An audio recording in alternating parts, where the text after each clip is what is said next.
Recent images show the hostages suffering and emaciated.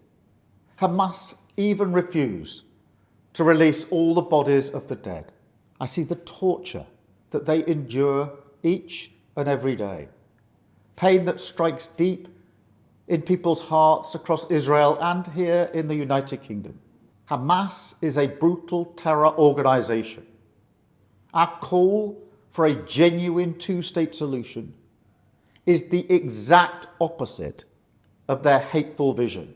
This solution is not a reward for Hamas because it means Hamas can have no future, no role in government, no role in security. I have directed work to sanction other Hamas figures in the coming weeks. In the face of the growing horror in the Middle East, we are acting to keep alive the possibility of peace and a two-state solution.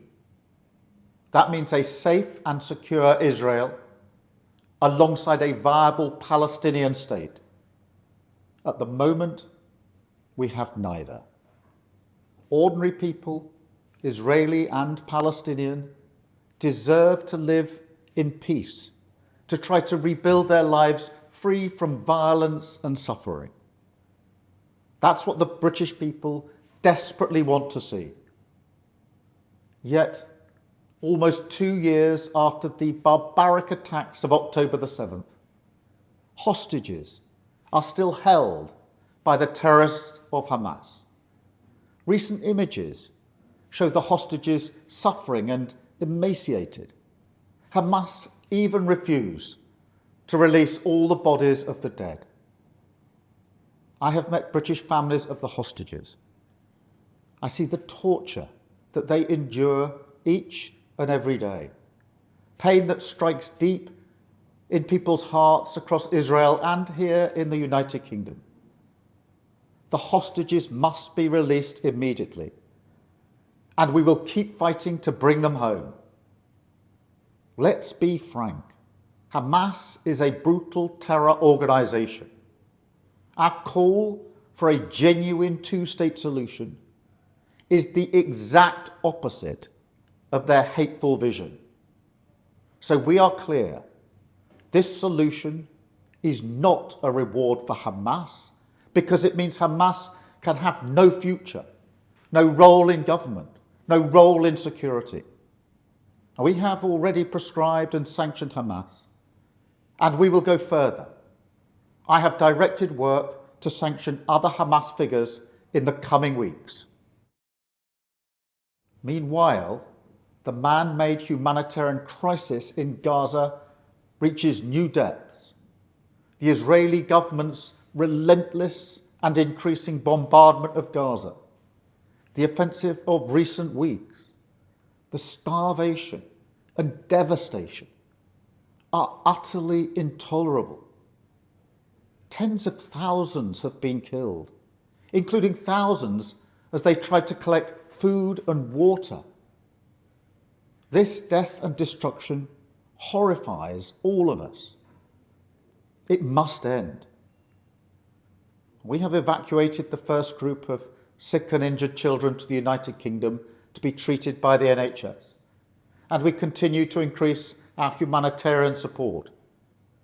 But still, nowhere near enough aid is getting through. We call again on the Israeli government to lift the unacceptable restrictions at the border, stop these cruel tactics, and let the aid surge in. With the actions of Hamas, the Israeli government escalating the conflict, and settlement building being accelerated in the West Bank, the hope of a two-state solution is fading. But we cannot let that light go out. That is why we are building consensus with leaders in the region and beyond around our framework for peace.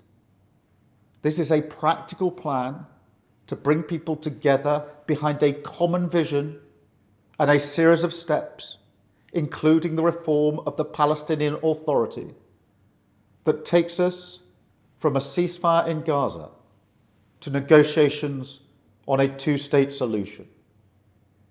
We will keep driving this forward. As part of this effort, I set out in July the terms upon which we would act in line with our manifesto to recognise Palestinian statehood.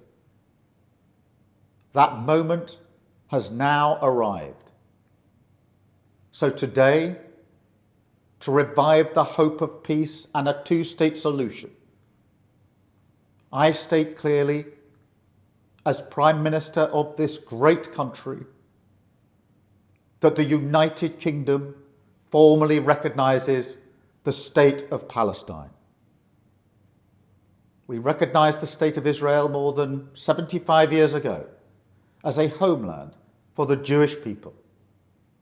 Today, we join over 150 countries who recognise a Palestinian state also. A pledge to the Palestinian and Israeli people that there can be a better future. I know the strength of feeling that this conflict provokes. We have seen it on our streets, in our schools, in conversations we've had with friends and family. It has created division. Some have used it to stoke hatred and fear, but that solves nothing.